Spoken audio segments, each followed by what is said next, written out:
उत्तर प्रदेश से ताल्लुक़ रखने वाले एक आलिम दीन ने अपने मदरसे के तलबा के ज़रिए चंद्रयान की कामयाबी के लिए खुसूसी नमाज सलातुल चंद्रयान की अदायगी करवाई थी, जिसके बाद दुआ भी हुई है। हालांकि इसमें इख्तिलाफ है कि मौलाना ने नमाज पढ़ाई थी या सिर्फ दुआ करवाई थी। इबादत के मामले को लेकर हमेशा से ही मुसलमानों में इख्तिलाफात अलग अलग मरहलों में होते रहे हैं, लेकिन खबर रसा एजेंसियों ने बताया कि चंद्रयान की कामयाबी के लिए खुसूसी नमाज की अदायगी हुई थी। कुछ लोग ये कह रहे हैं कि नमाज नहीं दुआ हुई थी।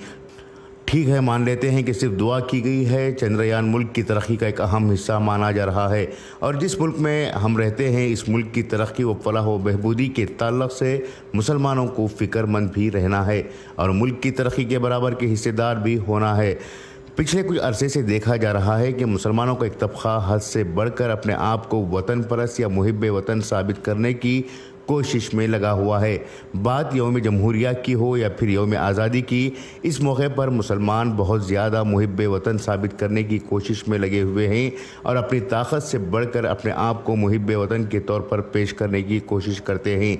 जबकि RSS भी मुल्क की एक तंजीम है, लेकिन इस तंजीम की जानिब से कभी भी अपनी हुब्बुल वतनी का सबूत पेश करने की कोशिश नहीं हुई है। खुद RSS ने कई सालों तक तिरंगा परचम नहीं लहराया था, बावजूद इसके वो अपने आप को मुहिब वतन कहती है।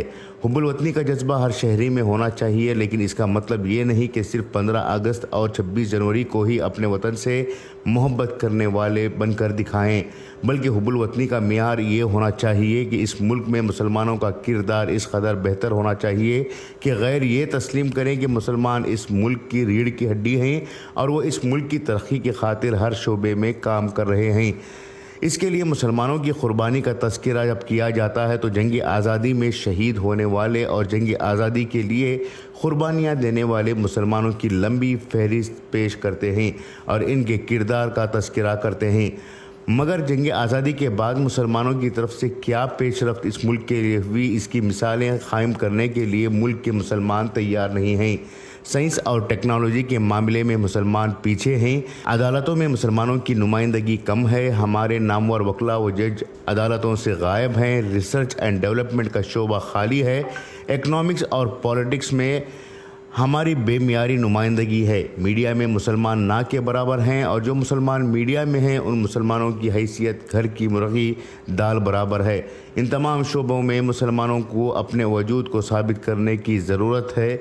रही बात खुसूसी नमाज या दुआ की, मुल्क में पिछले 2-3 अशरों से जो मुसलमानों के हालात हैं उन हालात पर शायद ही इज्तिमाई दुआओं या नफिल नमाज़ों की तलक़ीन की गई हो। मुल्क में कई मुसलमानों को शहीद किया जा रहा है। इन शहीदों के अहले खाना की मदद के लिए इज्तिमाई इमदाद का सिलसिला भी नहीं है। अगर मुसलमान इन मामलात पर भी गौर करते हैं और मुस्लिम दानिशवरान व अहले इल्म इन उमूर पर भी अपनी ज़बान को जंबिश देते हैं और अमली तौर पर हरकत में आते हैं तो यकीनन इस मुल्क की तरक्की में मुसलमानों का किरदार नुमायाँ होगा। एक शहीद के घर वालों को सारे मुल्क के मुसलमान साथ देंगे तो गैरों में ये पैगाम ज़रूर पहुँचेगा कि इस मुल्क के मुसलमान सिर्फ दुआ ही नहीं बल्कि वक्त पड़ने पर अपनों की मदद के लिए भी आगे आते हैं। सिर्फ मदद ही नहीं बल्कि मुख्तलिफ़ शोबों में मुसलमानों की नुमाइंदगी है, जिससे मुल्क मजबूत हो रहा है। ये पैगाम आम होगा।